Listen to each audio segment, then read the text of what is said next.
En este espacio se habla de la propiedad privada, del Estado de Derecho, de la economía de libre mercado.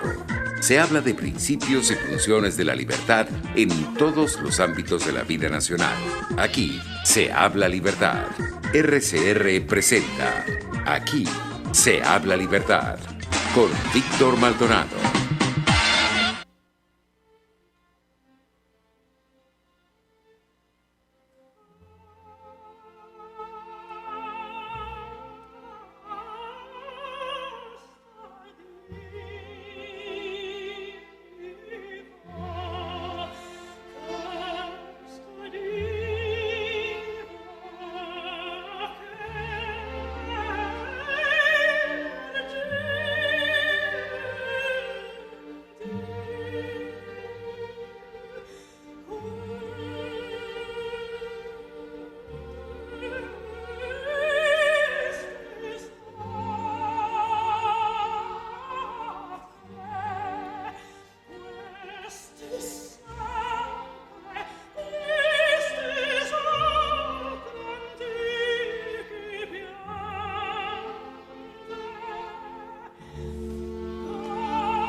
No, 9 de febrero del año 2022, escuchando esa maravillosa ópera que se llama Casta Diva.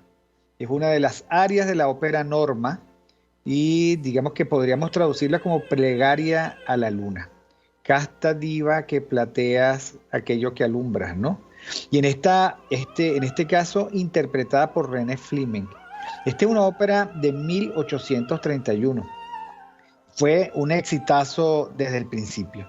Y bueno, nos tocaba música clásica también para endulzar nuestros oídos. A mí me parece que las óperas, las arias, la mujer en tono de soprano es algo maravilloso.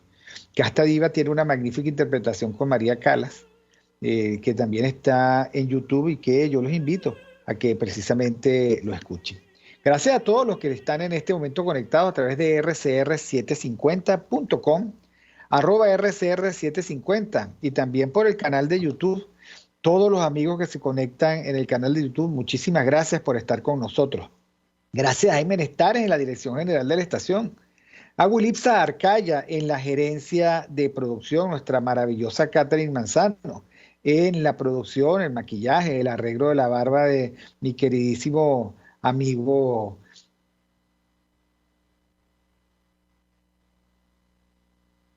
muchísimas gracias también a José Gregorio González, que está nada más y nada menos en los controles, el zar de los controles, el que permite que nosotros podamos transmitir, sea cual sea la circunstancia en la que estamos. Y por supuesto, gracias a Helen Machado en la lectura de las noticias y a Génesis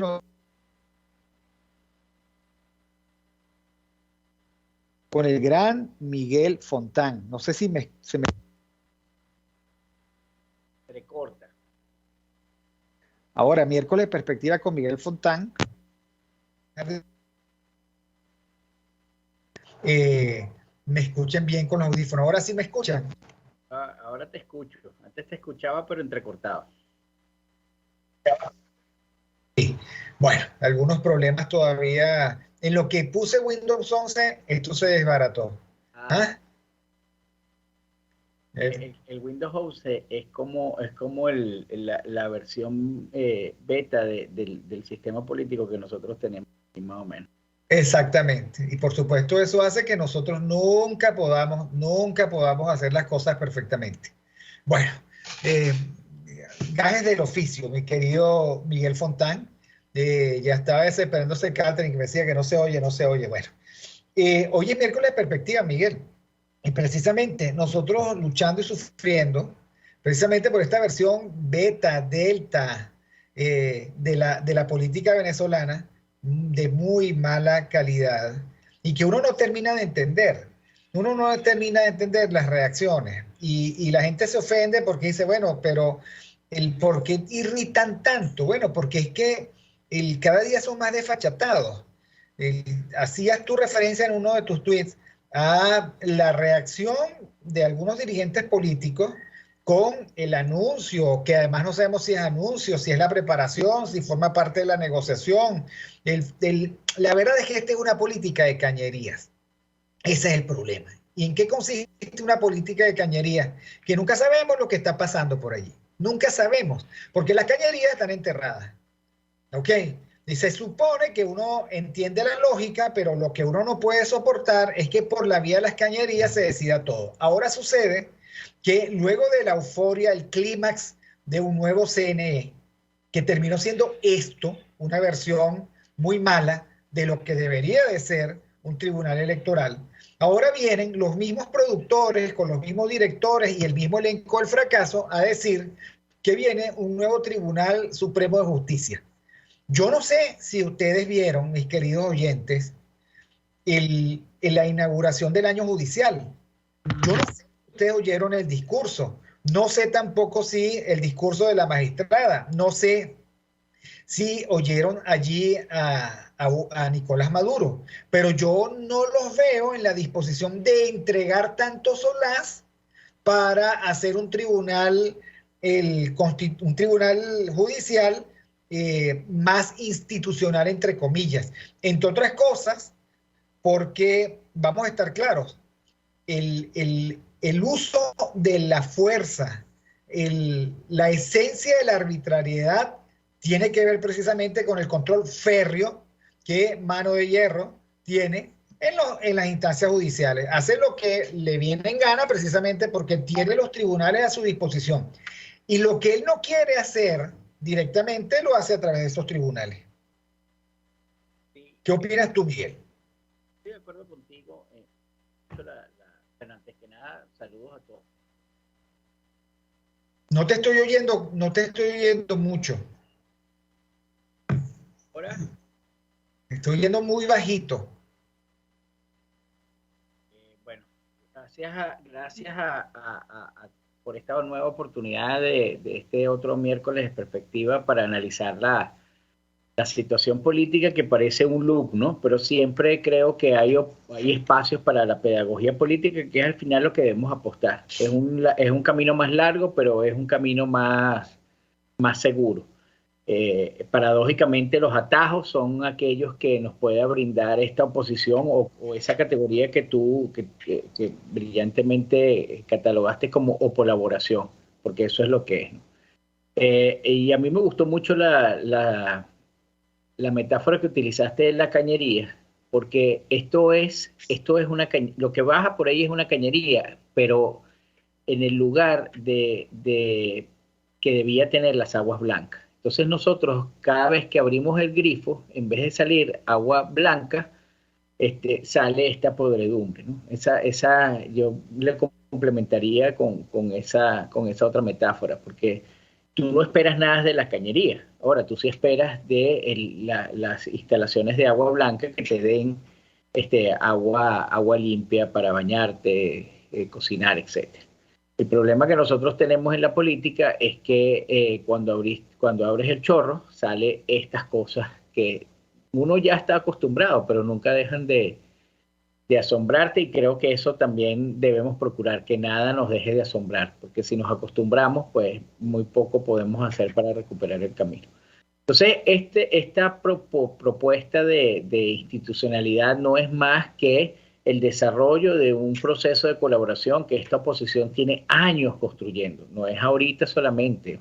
Recordemos que todas las protestas del 2014, todas las protestas del 2016, la protesta del 2017, esta oposición, como habíamos dicho ya en alguna oportunidad antes, al ser un dispositivo del propio régimen, creado por el propio régimen, pues lo que hace es condenar todos los esfuerzos que van a favor de la libertad en contra del poder, los condena en una acción inocua. Y esto no es más que esa acción. Ahora, el régimen parece que los utiliza menos porque ya la sociedad, al estar desarticulada, pues representa menos peligro, y estos siguen actuando como si de verdad sus acciones estuvieran orientadas a ir en contra del poder. Y es todo lo contrario, tú lo dijiste. Entre otras cosas, yo diría, Víctor, que el régimen puede hacer lo que le venga en gana.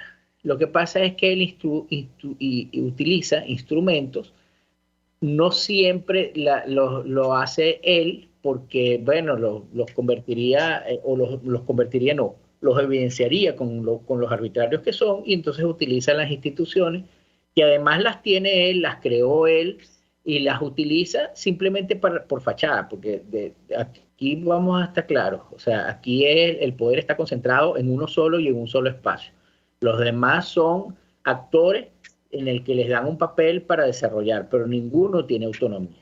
Entonces, cuando como tú dices, después del fracaso de este CNE, que además fue compuesto con aquellas personas que supuestamente luchaban por nuestra libertad y supuestamente estaban para garantizar que el camino a la libertad se diera, resulta que no son más que simples peones del régimen, y así se evidenciaron, ¿no? Bueno, tenemos algo absolutamente claro, Miguel. Por allí no va la ruta de la liberación. A mí me sorprende, digamos, la declamación o la impresión estética, ¿no? Algo así, ahora sí vamos a lograr por este camino un tribunal de justicia. Y yo creo que nuestros oyentes tienen que estar absolutamente claros de algunos errores que tiene nuestra capacidad de ver lo que estamos viviendo. El primer error es el error economicista, ¿no? El creer que esto se resuelve por la vía de va mejorando la economía.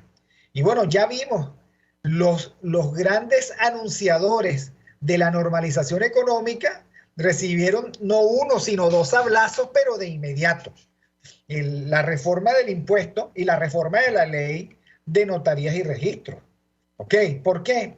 Porque porque va, según ellos, en la dirección contraria a la dirección que ellos decían que era la dirección o la vía correcta. A mí me sorprende porque en la mañana decían el gobierno va por la vía correcta y en la tarde tenían que decir, bueno, esto es lo más atroz que nos ha ocurrido. O sea, se están metiendo con mi bolsillo, y eso no era lo que teníamos previsto. Lo que teníamos previsto era la mayor capacidad de disposición del mercado o de lo que ellos imaginan que es el mercado. Entonces, la aproximación economicista es errada. ¿Por qué? Porque en el marco de la arbitrariedad no hay sistema de mercado posible. Ojo, tú puedes decir, el Partido Comunista Chino tiene reglas de mercado, sí, pero tiene reglas de mercado. Okay. Y el que además llega y se sale de las reglas, sencillo, lo fusilan, lo desaparecen y lo fusilan. Estamos claros, o sea, que la pena de muerte es una de las consecuencias de los delitos económicos en China. Ok, pero es que aquí no hay ni reglas, aquí no hay reglas, aquí están jugando al escondido. Yo no sé si nuestros oyentes o si tú, Fontán, te acuerdas, ¿no? Cuenta, te ponías contra el árbol, contabas hasta 20 y te volteabas, y entonces la gente estaba escondida. Ahora, si te veían, te fregabas, ¿no? Ok, pues más o menos ese también era la era, etcétera. Por cierto, saludos, como hablé del escondido, entonces saludos al Brujo Leloa, a Iris Muchacho, a María Macei, a Abraham Bencit, Alguien que le gustó mucho nuestra ópera, a Ibelia Leones, sí, la ópera es una belleza. Yo creo que esa es una ópera a mí que me seduce. Bueno, no era la Traviata, pero podemos poner la Traviata en cualquier momento, María. Bueno, entonces la visión economicista no es.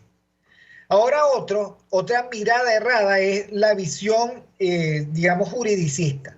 No vamos a resolver los problemas legales, vamos a hacer esta regla o esta otra, vamos a construir un tribunal supremo de justicia, en donde además parece que la decisión es achicar el tribunal, ¿no?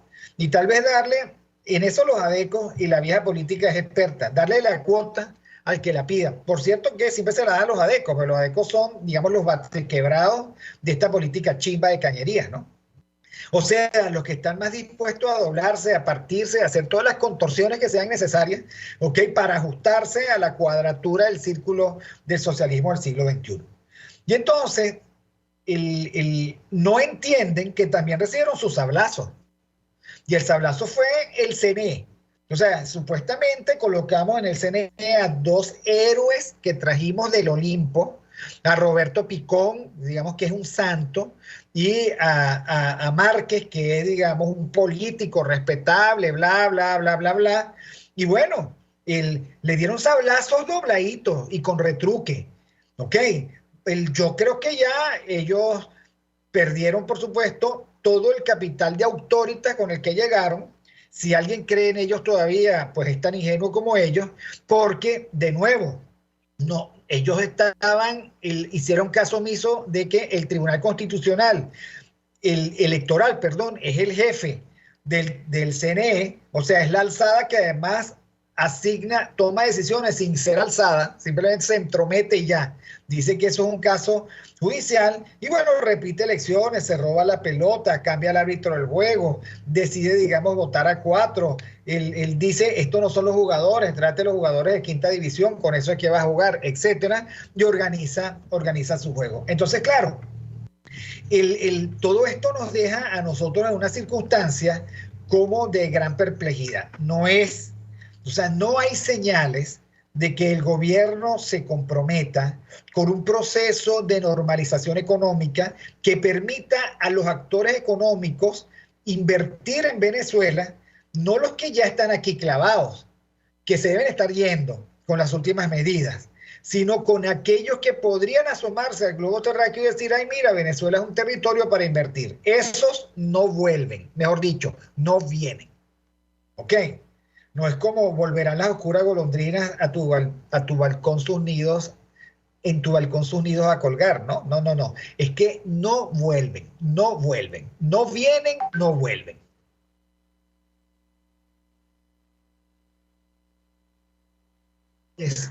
Ahora sí. Lo segundo es que por la vía de la recomposición judicial tampoco. Entonces, de nuevo, ¿en qué andamos?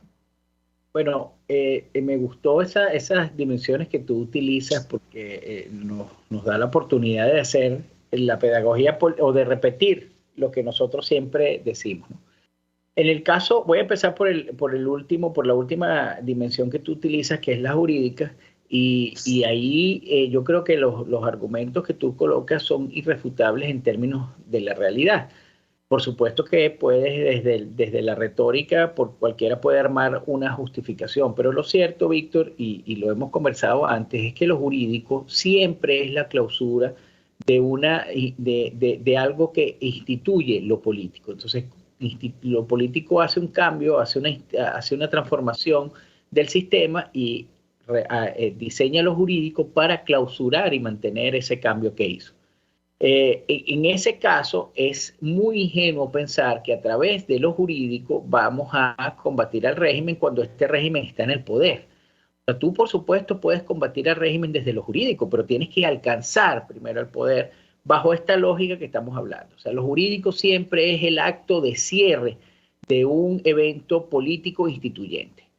Y lo hace precisamente cerrar para poder mantener ese acto que instituyó. Por eso es que el chavismo, una de las primeras cosas que hizo fue tomar el control de quien hace la ley, ¿verdad? Y quien la garantiza.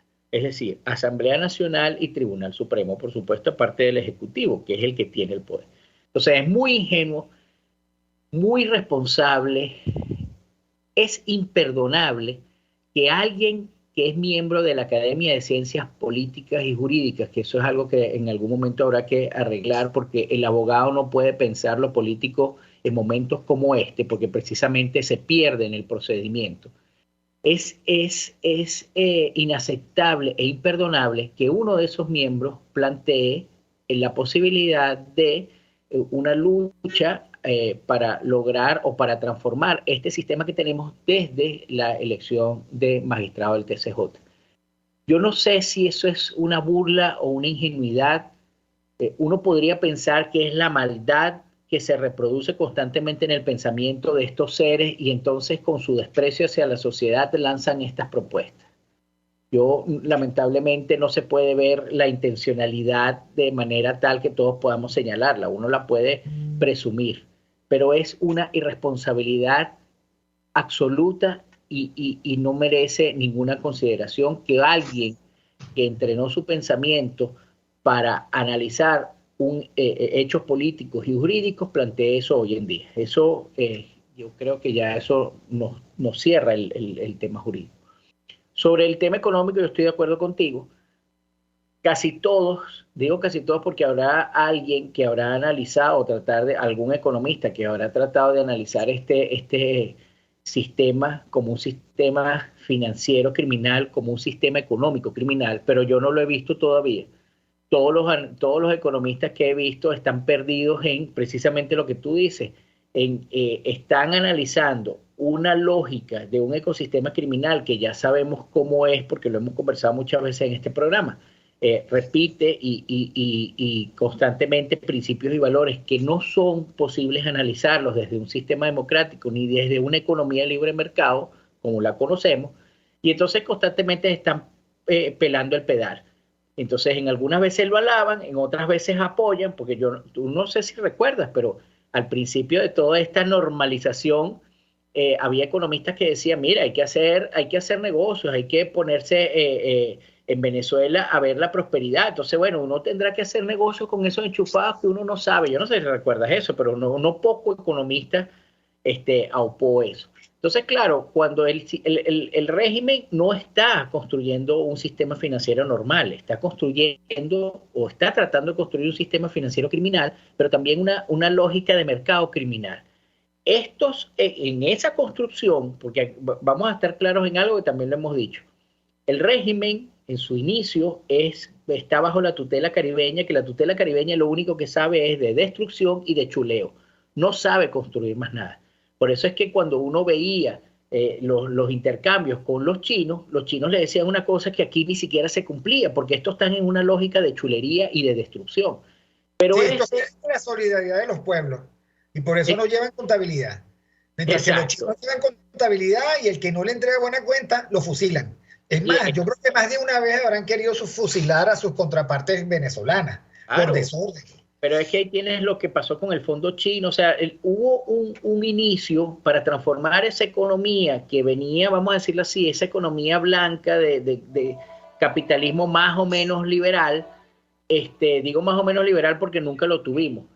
Pero esa transformación la querían hacer y resulta que en el camino se perdieron porque, como dije, la tutela caribeña no escoge a los mejores, escoge a los más leales. Generalmente los leales son los más descerebrados. Entonces, si algo tiene este régimen es que cualquiera que esté en situación de poder o de liderazgo, lo único que tiene es un gran vacío cognitivo y un gran lleno ideológico que le permite ser leal a cualquier cosa. Entonces, esa transformación el régimen la tiene que hacer, porque aquí hay presiones, si no es de los chinos es de los rusos, si no es de los rusos es de los iraníes, si lo es de iraníes de los turcos.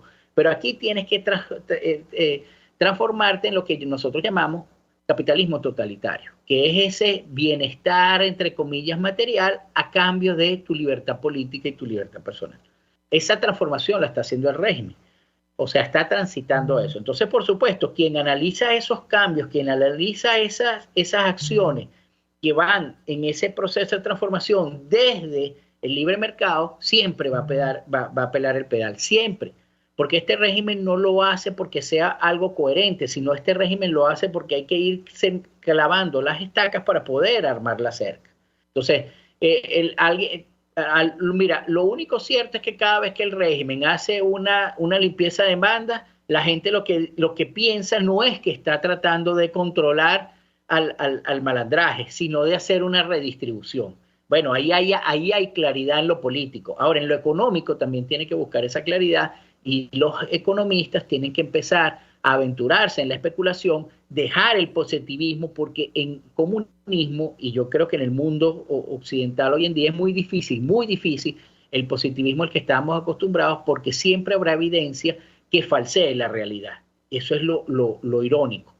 Entonces tú tienes que aprender a analizar la realidad con pensamiento crítico y en algunos casos a hacer planteamientos que se basen en la especulación, pero no es cualquier especulación, es la especulación de un experto. No es lo mismo que tú te pongas a especular sobre política, que tienes toda una experiencia y todo un bagaje, que te pongas a especular sobre medicina, ¿verdad? Bueno, esa especulación de experto hoy en día es necesaria para poder comprender el camino que estamos transitando, para poder comprender la realidad. Nosotros, lamentablemente, si tenemos un vacío en lo político, tenemos un vacío igual en lo económico, con todos estos expertos que tratan de analizar este desorden desde el punto de vista como si estuviesen en el mercado suizo. No, esto no es el mercado suizo, esto es un ecosistema criminal que está tratando de construir un sistema financiero criminal, y así hay que verlo. Yo lo primero que le recomendaría a todos esos reputados economistas es que se vean la serie Ozark, para que ellos puedan entender cuáles son las lógicas que están presentes en un pueblito de un sistema que entre comillas, es limpio, y lo trasladen a Venezuela, donde es todo lo contrario. Lo que puede ser es la excepción de algunos espacios limpios en la economía, pero todo el sistema está montado sobre la lógica de Ozark. Tú sabes que Ozark es la versión más espeluznante. Yo soy un fan de esa serie. Se la recomiendo a todo el mundo, como hace Miguel Fontán. Es más, terminé hasta el último capítulo de la temporada 4 y viene una segunda parte de la misma temporada, ¿no? Pero, ¿qué es eso? Bueno, es la imposición de la fuerza por encima de cualquier probabilidad y por lo tanto es el estado de naturaleza jovesiano. Exacto. O sea, al final es fuerza y fraude el que compiten en manos de aquellos que tienen fuerza y fraude, y pero es que no hay ninguna consideración de ningún tipo, ni ética, ni estética, ni jurídica. Me estorbas, te mato. Y ayer eras mi amigo y hoy, digamos, me sigues estorbando y te meto un tiro. Y que nadie se queje porque no estoy para eso. El objetivo es el lavado de dinero, el narco, lo que fuera. Cuidado, porque también la lectura que yo hago de Ozark es que esa es todos los que se meten a ser los servidores de un ecosistema criminal entran en condición de esclavitud porque no se pueden salir. Y allí en donde, cuando uno aprecia eso a través de Ozark y a través, por supuesto, de la especulación científica, uno cae en cuenta que la colaboración juega el rol que le otorgan porque son esclavos del ecosistema criminal y no se pueden salir. No se pueden salir porque todos tienen la vida pendiendo de un hilo. ¿Ok? Entonces, pero este señor tan decente, nada de decente. Este forma parte del ecosistema criminal, el que tiene jefes y tiene siervos. Siervos que no se pueden salir porque la salida es hacia la cárcel o hacia la muerte. Así de simple. Entonces, plantearse que es posible apostar a la decencia de un ecosistema criminal es inútil. De todas estas loas a la decencia, ahora sí, vamos a tener un tribunal decente. Es inútil, porque es que la base donde está montado todo esto es el ecosistema criminal, que no es una república, que no es una democracia, que ni siquiera es la estructura, el que gobierna China, que es el Partido Comunista Chino, tampoco es otro tipo de tiranía, igual de nefasta. Corea del Norte, no, esta es la mezcla malandrosa con el ARN mensajero cubano, ¿ok? Genéticamente cubano, con el malandrismo venezolano, en una división del trabajo que tomaron hace mucho tiempo, hace muchísimo tiempo.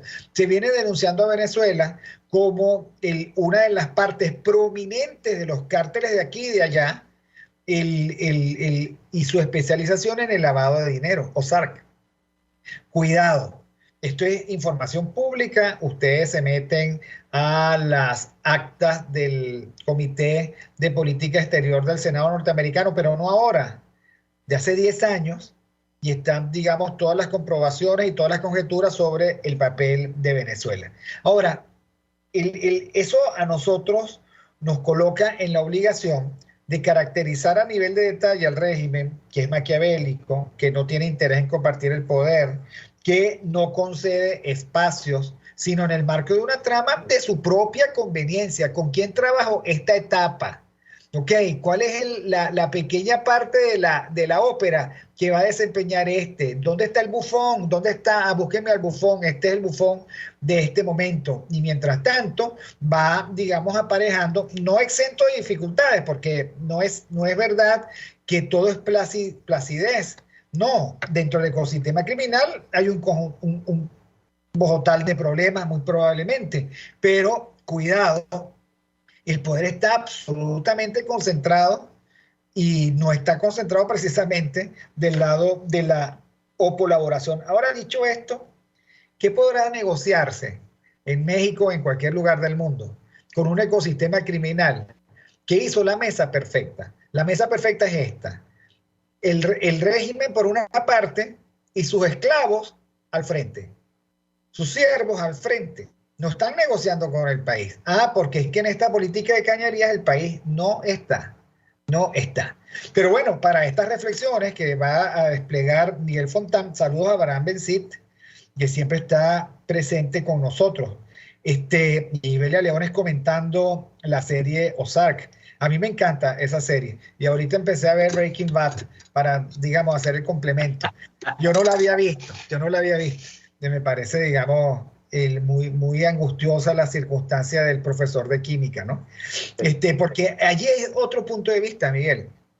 Profesor que tiene que trabajar en un autolavado, maltratado por su jefe, con un hijo handicap, una esposa embarazada, un cuñado policía, una cuñada cleptómana, ¿ok? Que debe hasta la ropa interior, ¿ok? Y que él decide utilizar sus conocimientos para, bueno, ese es lo que llamaba Marx el Ejército Nacional de Reserva, para todas estas circunstancias. Pero vamos al corte un momento, a la lectura de las noticias por nuestra Helen Machado, y volvemos con Miércoles de Perspectiva con Miguel Fontán.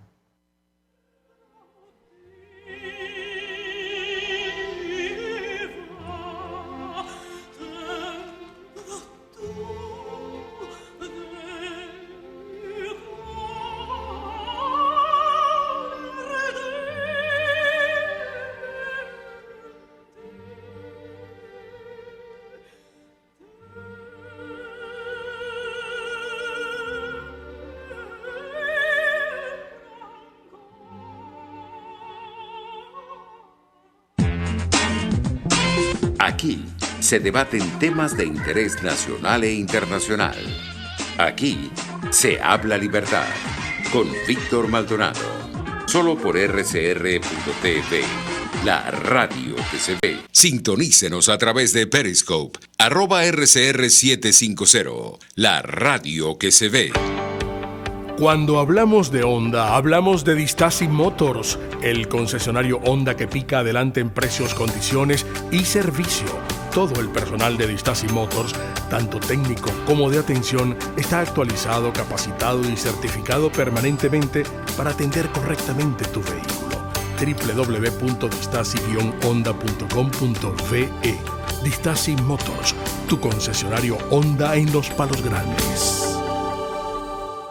Les saluda Andrés Velázquez y los invito cada miércoles a sintonizar un programa que aborda de cerca la actualidad política y social del país.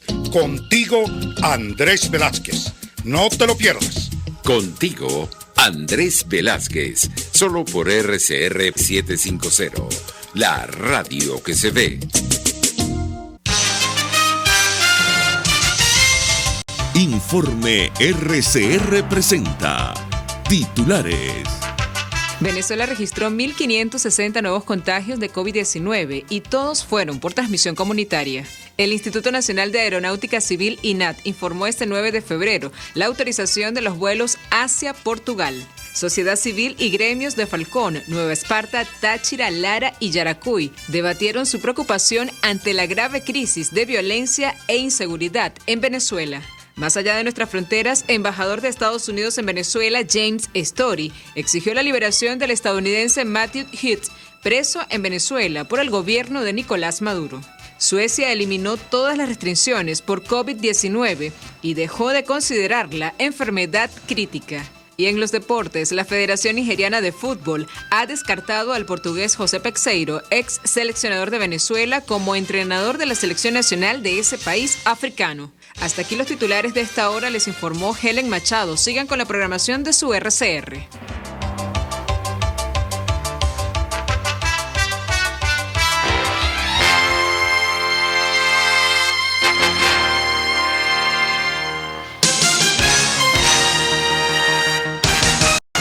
Y ahora quiero hablarte de Comercializadora Prada, y ya de solo nombrarlo se me hace agua la boca, porque Comercializadora Prada son los más frescos quesos y embutidos que te llevan a tu casa. Todos los quesos, todos los embutidos, y como cuentan con proveedores exclusivos, te resulta mucho más económico. Llámalos ya, 0424-134-6035, en Instagram wprada.ve. Comercializadora Prada, todo en quesos y embutidos con la mejor relación precio-sabor.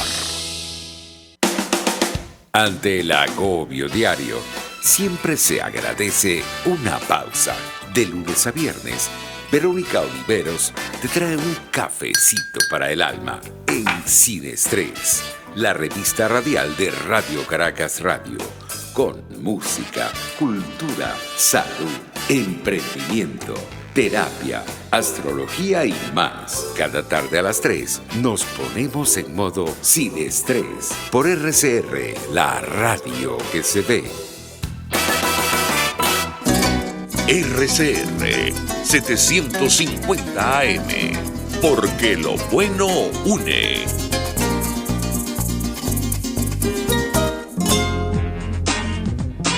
Ideas para alcanzar un país con libertad económica, democracia política y seguridad jurídica. Aquí se habla libertad con Víctor Maldonado. Solo por rcr.tv, la radio que se ve.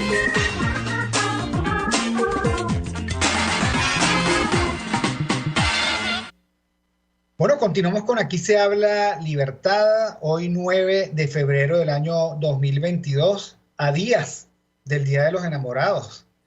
Por lo tanto, todo el mundo anda dulzón, menos nosotros, la verdad. Bueno, habíamos dicho, Miguel, que el parte del problema que ha hecho que la dirección política haya recibido de parte de la población venezolana un distanciamiento absoluto. La oposición anda cantando el bolero, ódiame por piedad yo te lo pido, ódiame sin medida ni clemencia, odio quiero más que indiferencia porque solo se odia lo querido.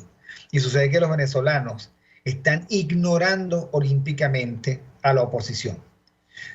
Basta recordar simplemente que creo que fue el señor Guaidó el que dijo que había que movilizar a la gente en febrero. Bueno, falta días para el 12. El 12 creo que es sábado. Y aquí no hay ninguna otra movilización que no sea para ir a comprar las cosas, para ir a ganarse la vida, para llevar a los muchachos al colegio. Pero movilización política no hay. O sea, ni siquiera es una voz que clama en el desierto. Es un ruido, es ruido. O sea, la oposición política se ha convertido en ruido. Y eso hay que tenerlo presente. Se convirtieron en ruido porque se fusionaron con la agenda, los intereses y el curso estratégico del régimen. Se fusionaron con ellos. Y aquí solo tiene cabida aquel que en los rangos permitidos por el régimen, hace y reproduce una vida de supuesta normalidad. Y al régimen, por cierto, no le interesa para nada contradecirlo. ¿Qué normalidad? Nada. Dicen, el régimen responde con las acciones. Ahora, también esto me hace recordar que algunos están obsesionados con mantener el hilo constitucional. ¿Cuál hilo? ¿Cuál constitución? Si esta es OSARC, este es un régimen de hecho y no de derecho, de fuerza y no de instituciones y mucho menos de leyes. Bueno, que ¿por qué entonces desarrollan esta ley o la otra? Bueno, porque es que todo el ecosistema criminal quiere revestirse, ilustrarse con algo de civilidad. Porque claro, no van a salir todos los días a decir, me da la gana, vale, me da la gana. Dame acá el 20% de tus ingresos en dólares. Dame acá. Okay, hay una especie de betún a esos zapatos viejos, que son los zapatos de todos nosotros, que ya no podemos ni comprarnos un par de zapatos nuevos, de betún, que le damos a los zapaticos, que se llama país. Bueno, ¿qué puedes decirme de esto, Miguel? Bueno, yo estoy de acuerdo con lo que planteabas y me hiciste recordar tu intervención del segmento anterior cuando hablabas que esta es la lógica que planteaba Hobbes de estado de naturaleza.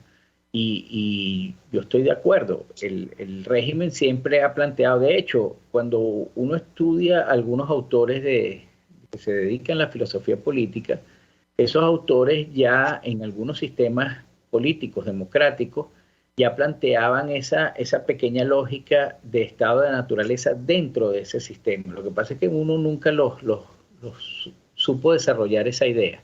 Entonces, por supuesto, esa latencia que tenían los sistemas políticos, que en nuestro caso lo tenía desde siempre, y cuando hicimos aquel programa especial con Mingo sobre el 4 de febrero junto a Neomar, de alguna manera tocamos esas lógicas que no es que el chavismo las creó, es que ya las tenía antes.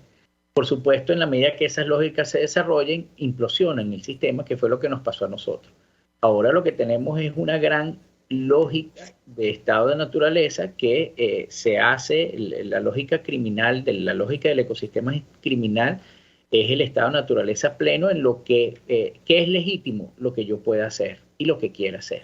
O sea, esa es la lógica del estado de naturaleza. Ahí no media ni derechos humanos, ni igualdad jurídica para todos, ahí no media nada. Precisamente por eso es que se hace un sistema político y un orden político para poder deslastrarse a los ciudadanos de esa lógica que nada más, la única mediación que tiene es las capacidades que tenga esa persona de poder hacer lo que quiere.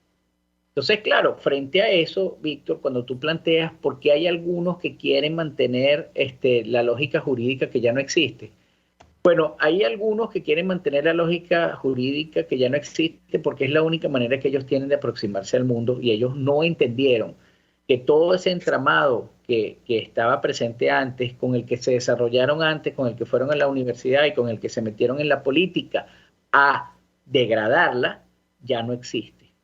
Esa lógica no existe. Entonces, tú te tienes que aferrar a algo para estar en la vida. Y eso es lo que hacen. No es solamente, lo lamentable de esto, Víctor, es que no es solamente un individuo. Podríamos decir que todos los integrantes de la academia, con muy pocas excepciones, para no hacerlo total, la mayoría de los integrantes de las academias están en una lógica institucional y en una lógica de país que no existe y que solo están en sus mentes. Por eso son inocuos, no solamente en sus reflexiones, sino en sus acciones frente al poder.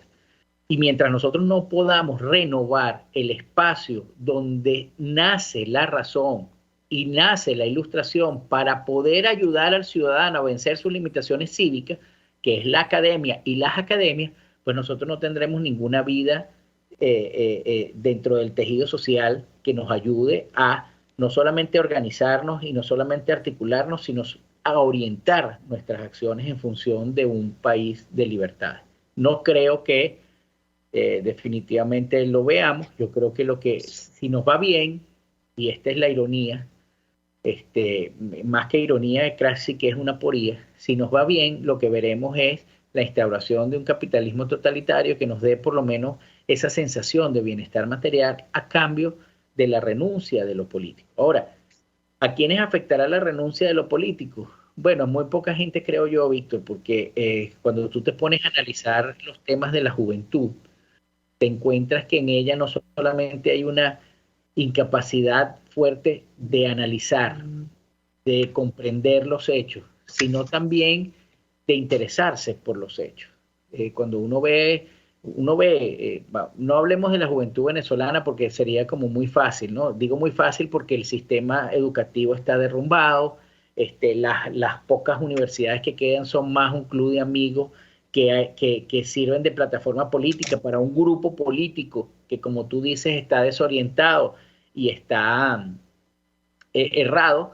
Entonces, aquí sería muy fácil llegar a esa conclusión, pero cuando uno va a Colombia, por ejemplo, que siempre ha sido un país con un alto nivel educativo en sus élites, uno ve la juventud y tú notas que hay una pérdida de capacidad reflexiva sobre los problemas actuales y sobre los problemas que puede venir aquellos jóvenes que tienen ahora en sus manos la posibilidad de decidir el destino político del país. Yo en estos días comentaba en Twitter que yo creo que Petro va a ganar en Colombia sin la necesidad de fraude. No, va a ganar borracho. No importa. Bueno, pero no sería el primero. No sería el primero que gana así. Entre el Petro borracho y la presidenta electa de Honduras que no sabe leer y el otro en Nicaragua, o sea, vamos configurando lo que... Bueno, y el peruano, el hombre, el sombrero con hombre pegado. Exacto, que ese es todos los anteriores. Ese es el todas las anteriores. Entonces, claro, cuando uno ve, y ojo, no solamente pasa en Colombia, yo desde hace muchos años me sorprendió, te estoy hablando 6 o 7 años, yo estaba revisando unas encuestas que habían hecho unas universidades estadounidenses y ya me sorprendía allí la cantidad de jóvenes socialistas en Estados Unidos, ¿no? Entonces tú te preguntas cómo existen jóvenes socialistas en Estados Unidos, un país de libertades, donde el socialismo no ha pasado nunca por ahí. Tengo un amigo, un hombre mayor, fue director de la Cámara en otros tiempos, de la Cámara de Comercio, y él está por cuenta propia y para sus propios objetivos analizando la revista SIC para caer en cuenta que la revista SIC era un mecanismo, el difusor del marxismo en Venezuela, solo que la revista SIC es la revista de los jesuitas venezolanos.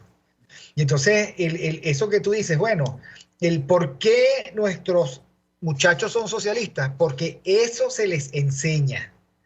Y de allí digamos que es demasiado importante el compromiso de algunos profesores de enseñar otra cosa. Liberalismo, la rebelión de Atlas, como lo hice yo mucho tiempo, etcétera. Porque los muchachos descubren en ese momento un mundo de perspectivas que siempre se les negaron, porque los obligaban a ser socialistas. Y de hecho, Raúl González Fabre, cuando analiza la economía venezolana y la sociedad venezolana, que es un jesuita rutilantemente inteligente, él llega y dice, bueno, el socialismo venezolano es silvestre. Bueno, silvestre porque alguien también le pone semillitas.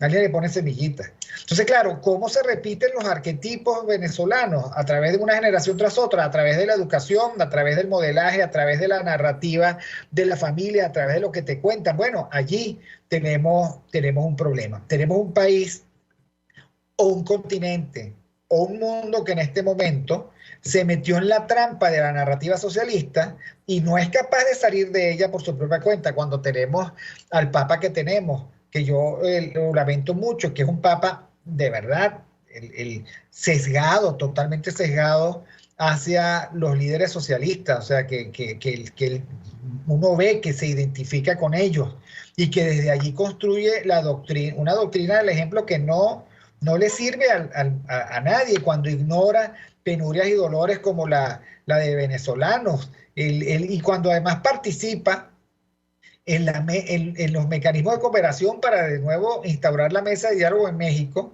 es porque de nuevo volvemos a lo mismo. No hay una caracterización apropiada del régimen. Claro, que esto nos puede llevar a la siguiente circunstancia. No hay oposición. Es un ecosistema criminal que se lo está comiendo todo. Vivimos en estado de naturaleza. Los venezolanos además son como son. No hay en este momento intervención posible desde el exterior, porque además el exterior está esperando el momento oportuno para desmontar las sanciones, desescalar el conflicto con el régimen venezolano. Bueno, entonces tú dices, ¿y cuál es la salida? O sea, la gente se pregunta, ¿cuál es la salida? Me aferro al clavo caliente de este líder A, B o C, que por lo menos da 3 o 4 pataletas. Vamos a terminar eligiendo el candidato presidencial a Superlano o a Henry Ramos Ayub. ¿Ok? Y con eso, digamos, volvemos a... Porque hay otra cosa. El castigo es universal y general. Los líderes políticos son incapaces de arriesgarse a la acción diferente. Ningún líder político en este momento está arriesgando su capital político. No se arriesgan. O sea, si tuvieran la intención de arriesgarse, no se arriesgan igual. Hablas de líder político fuera de Venezuela, porque aquí en Venezuela no hay líder político, ¿no? No hay liderazgo, se agotaron. Se agotaron. Bueno, y fuera de Venezuela no hay líderes políticos, hay gestores políticos. Hay gente que vive de la tragedia venezolana y vive muy bien. ¿Ok? Hay gente que, y eso lo vi yo en su tiempo con los chilenos en la época de Pinochet. Los chilenos vivían de Pinochet.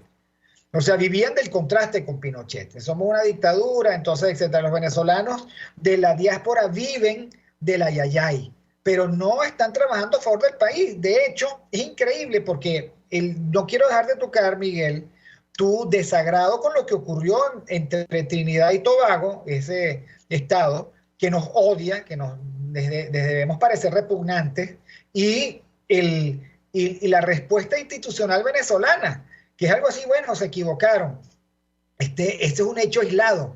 ¿Cómo es posible que digan que es un hecho aislado? Bueno, yo desde hace tiempo, yo recuerdo cuando yo empezaba a escribir en Twitter, yo utilizaba la palabra conciudadano. Después tuve que cambiarla a coterráneo, porque ciudadano no es nadie dentro de Venezuela. Y Venezuela deja de ser país como Estado, como nación, como institución, y empieza a ser un territorio que es delimitado por las soberanías y por las instituciones de los otros estados. Es decir, si nosotros estuviésemos en el medio del desierto con un terreno poco delimitado, ya nos costaría entender a qué llamamos Venezuela, porque dentro del territorio hay lugares donde no llega el Estado y dentro de la capital hay espacios donde el Estado no llega. Entonces eso ayuda a desdibujar ese territorio, que una de las cosas desde el punto de vista jurídico es que tengan una sola ley, porque tú cuando hablas de nación desde el punto de vista jurídico es porque en ese espacio de territorio existe una sola ley, en este caso manda la Constitución, y cuando nosotros no tenemos Constitución, y eso es otra discusión, en el caso de que podamos algún día retomar los esfuerzos por reconstruir el país, ¿cuál es la Constitución que vamos a colocar? Ninguna, hay que empezar por una nueva. O sea, ninguna. ¿Qué pendejada es esa de estar pensando hacia atrás? Eso solo conviene a algunos abogados que no quieren perder todo lo que han escrito sobre esas constituciones. Sí. Esa es pura habladera de pendejadas. ¿Hasta cuándo nosotros nos vamos a dejar convocar por ellos? Que nos han hecho cometer errores terribles, desde la supraconstitucionalidad de unos hasta el mantener a esa cosa absurda que es el interinato, precisamente para mantener el himno constitucional. No les da pena, no tienen cara. No tienen cara, Miguel. No. Mira, Víctor, no tienen cara desde el primer momento. Y esto es para poder entender lo básico del problema. A lo mejor, si se ve en la superficialidad, el ejemplo es muy sencillo. Pero para poder entender lo básico del problema, muchos de ellos son profesores de la universidad, muchos de ellos son tutores de alumnos, no solamente de pregrado, sino también de posgrado, en maestría y doctorado, y muchos de ellos ni siquiera se leen la tesis de sus doctorados. Entonces, Con eso te digo, Víctor, que la función que ellos tienen que ejercer con cierto papel, ni siquiera la ejercen, mucho menos van a ejercer una función política que además es muy mal agradecida en todos los países, más en Venezuela, que conlleva el actuar bien, conlleva a la soledad y a veces al ostracismo. Si ni siquiera puedes hacer eso en la academia, menos lo vas a hacer en lo político. Entonces, todas estas personas ilustradas, mejor dicho, eruditas, porque la ilustración, y sería bueno si los oyentes pueden escuchar aquel programa que nosotros hicimos con Luis Herrera sobre el ilustrado, que es aquel que en los momentos difíciles como los que tenemos ahorita es capaz de marcar un rumbo, aunque ese rumbo vaya en contra de las élites y en contra de los oportunistas y de los pragmáticos. Aquí no existe ilustrado, aquí existe eruditos, gente que se lee los libros y que puede decir y hacer citas, y gente que escribe muchos libros, pero son eruditos sin ilustración. Y esa es la gran desgracia que nosotros tenemos. Tú que eres un lector de Ayn Rand, en el papel el nuevo papel del intelectual, ella hace una descripción de lo que debería ser un intelectual y de la importancia de un intelectual en la sociedad cuando analiza la sociedad estadounidense. Ya quisiéramos nosotros tener los errores que ella dice que tienen los estadounidenses, tenerlos nosotros siquiera. Entonces, claro, cuando nosotros nos encontramos en esa orfandad, porque no es solamente Ayn Rand, cuando se viola la Tercera República Francesa, igual, los franceses de que estaban en las academias, que se llamaron los intelectuales, fueron los que ayudaron a la sociedad a superar sus limitaciones cívicas para poder encontrar un camino. Claro, pero los nuestros están escribiendo manifiestos a favor de Fidel Castro. Pero es que nosotros no tenemos ilustrado. Hay que decirlo, algunos se arrepintieron, algunos denunciaron después con su ejemplo, hay que decirlo, para no meter a todos en el mismo saco. Pero es que uno no está hablando de la culpa individual, sino que estamos hablando de la responsabilidad colectiva de una intelectualidad que no da la talla, intelectualidad, ya no podemos hablar, o sea, nosotros tenemos... Esa era la Universidad Central de Venezuela, sí. Entre otras cosas. Ahí estaban decanos, gente ya mayor.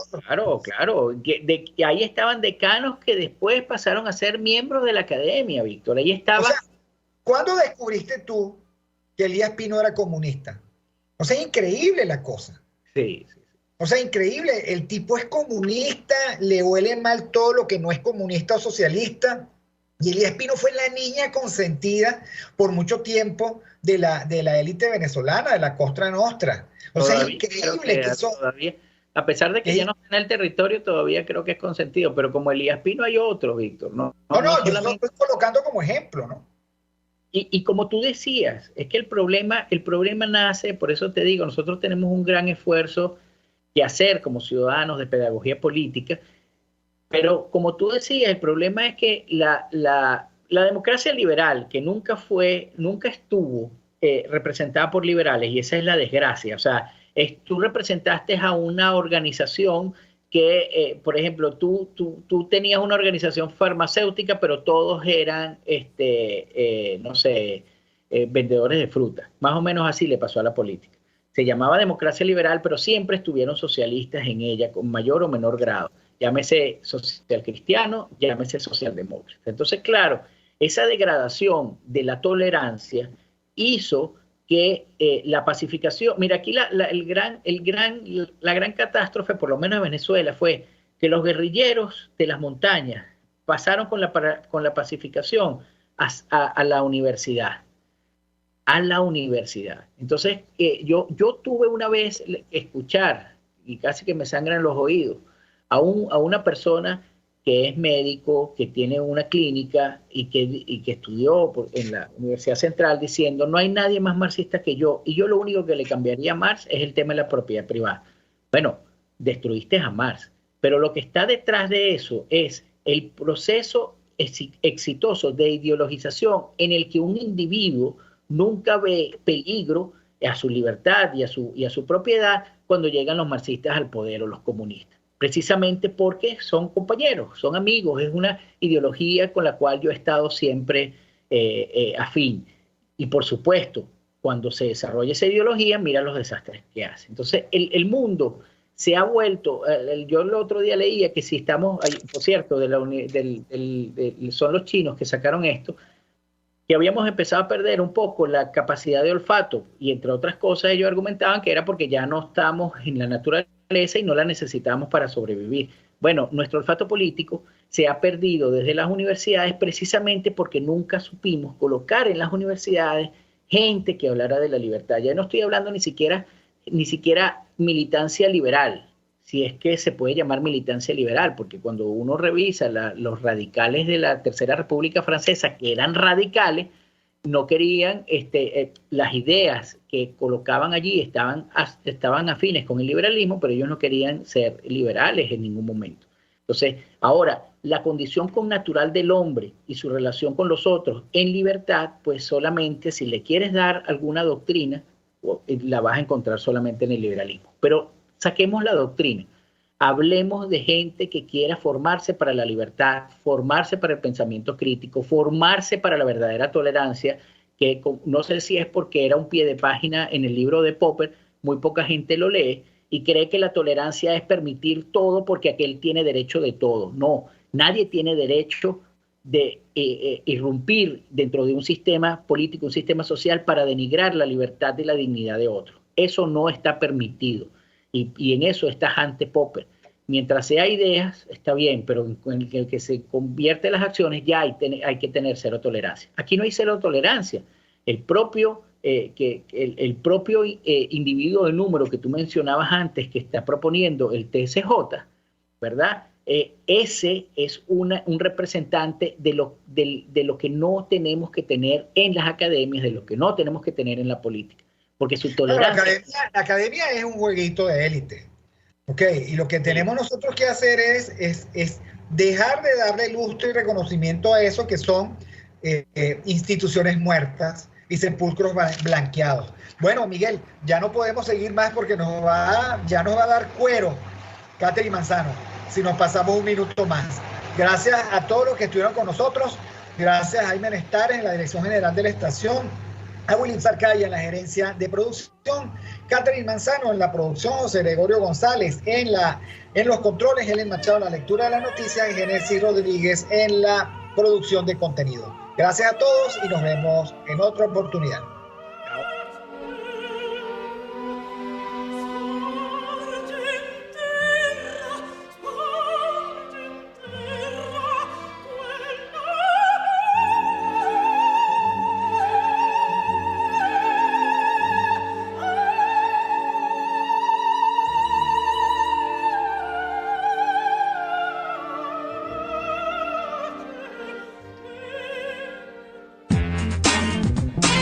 RCR presentó Aquí se habla libertad con Víctor Maldonado, solo por rcr.tv, en Twitter y Periscope, @RCR750, la radio que se ve.